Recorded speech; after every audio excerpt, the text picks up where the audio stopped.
Hello everybody, and thank you for tuning in today. I'm Deborah McKeegan, the Fespa Textile Ambassador, and I am really lucky to have grabbed you away from all of your customers, Duncan Ferguson from Epson. Thank you for taking the time. No, my pleasure, Debbie. Yeah. So what I'd really like to do is focus on smart technologies and what's new, innovations here at the show in the last few months, the last 6 months or so, that's driving change in the industry, particularly probably for dye sublimation, D2G and D2F, of course. Yeah. So let me talk about what we're doing with those Yeah. particular family of products. Yeah. So, we have a focus really for those products in terms of really focusing on personalisation, customisation. The ultra short run, the development of the creator economy. This is where those products really fit. And what we've obviously had DTG for sort of 12 years. We've now got a family of direct-to-garment printers. We introduced a couple of years ago the opportunity to use the software to do both DTG and DT film mode on the DTG printers, which obviously was well received by the customer base. But on this show today, or this week, we are introducing our first actual DT film printer, which is the SureColor G6000. And that's the roll-to-roll. Roll-to-roll, with a shaker unit. It looks like a lot of the other DTF printers. The difference is obviously this is bespoke Epson technology all the way through in terms of the printing technology. And also the fact that it comes with the Epson warranty, the Epson service, the Epson reliability that people have sort of come to expect from their other products. And I suppose you've got lots of customers who have alternate technologies that then will choose to go to that DTF because you're in a familiar space. You've got great colour yield. Epson obviously very, very famous for fantastic colour yield through their ink technologies. That simplicity and that backup as well. So we're hoping that the ease of use that we introduce into all our products, it's going to be very similar to what they've used historically with Epson. So if they're comfortable with Epson, they can expand the portfolio of products they're using. They can expand the portfolio of products that they're selling. So. One of the things that's come out really, just wandering around as well, is as an upping trend, is that labour is a huge issue. Training people is a huge issue. So it's the responsibility of the industry to onboard all of that within the machinery by investing in that, making the machinery much more intuitive.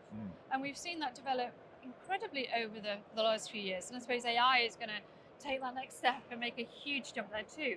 But so any operator jumping onto an Epson system is a really simple training step. Yeah, absolutely. It's not completely out of the box, but there is the opportunity to have a quick training system, alongside the purchase of the equipment. And we're introducing other technologies to try and make the whole process more understandable and easier. One of them that we introduced is related to color management. Now, if you have multiple printers printing similar applications, you want a similar color across them. Absolutely. Now, that's been really hard to achieve in a simple and affordable way for your small printer. So we've introduced our own spectrophotometer, the SD10, and you can use it to basically manage colors across different substrates, across different printers. Very intuitive. You can do it on your phone. It links directly to an app. So this is the type of innovation that we're trying to do to make the whole process, not just the printer, the whole process easier to manage. And I think, for the user, you can go as deep as you want to go. Yeah, exactly. If you want to get much more technical, you want to start changing ink levels and all of that, then that's all part of the learning curve. But out of the box, it has its default settings, which will give you a great product. Precisely. And then you just change the specifications for your particular manufacturing workflow and your particular product. Super, super interesting. What you up to on dye sublimation? What's new at the show here? So on dye sublimation, we've developed again the platform that we've got, the SureColor F that's gone 9,000, 9,200, 9,300, 94. You're going to run out of numbers. We are, but we now got the SureColor F9500. So this is your standard 64-inch width production sublimation printer to media. And we moved from 4 colors to 6 colors a few years ago with fluorescence. Well, now we can give the choice of 3 different 6-color combinations. So you can have your CMYK with fluorescent, or you can have it with lights, i.e. light salmon, light magenta, or you can have it with orange and violet, which is, really increases the individual color gamut. Well, you're moving across different industries there as well, aren't you? Yeah. Because obviously for sportswear, you're going brighter and you might very well need those neons and all of those reflectors. But then in dye sublimation as well, when you come into interior decor, you're going to maybe want to go down a bit because you want to get the graduated tone. So you're going to use that's where the lights come in. Yes. Another grey or a bit of an orange, or you're going to change within that 6 color drop. Yeah. Really. So Super again, interesting. people are going to need to work out which formulation that they need. Yeah. But of course, the point of the 9500, it's a very affordable printer. Yeah. There are much higher production printers. What is its speed? What's its running speed? Oh, you've got me there. I'm Yeah. I'll go off the ask top that of my question. head. Okay. I'll have to ask Grant. Off the top of my head, Yeah, I can't remember. But the fact is that it's very small. As you see, in terms of footprint, it's relatively small. I love the new bodies on them as well. Yeah. They've all had a restyle. They look great. A little bit of a restyle, but the fact is that you can print farm them. So as you're building your business, so instead of buying a printer for 100,000 euros, 100,000 pounds, whatever, stretching yourself just to buy one printer, and then you have to make a choice on one formulation. Yeah. Here, you're spending 15,000 on one printer. And then, my next 15,000. So you do that on fluorescence, and then you can buy one on light, and you can build your business flexibly. Yeah. And so, it's just something to think about. It gives options. I think it's really important though, because anybody, wherever they are, they might, already be printing using analog technologies, and they want. You see a lot of companies in the UK that have done that. They may outsource their transfer printing, but they bring it in house so they can do all of their sampling.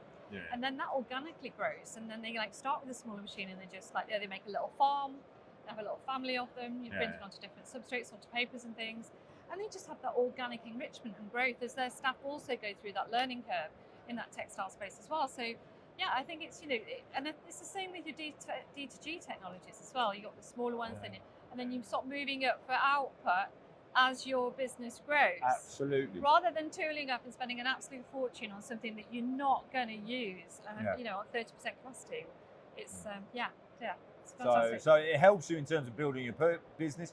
It also helps you in terms of operating. Yeah. Because in terms of the redundancy. So if you have service outage, if you've got 10 smaller printers rather than 2 bigger printers, you're losing 10% when you have a service outage rather than losing 50% of your production.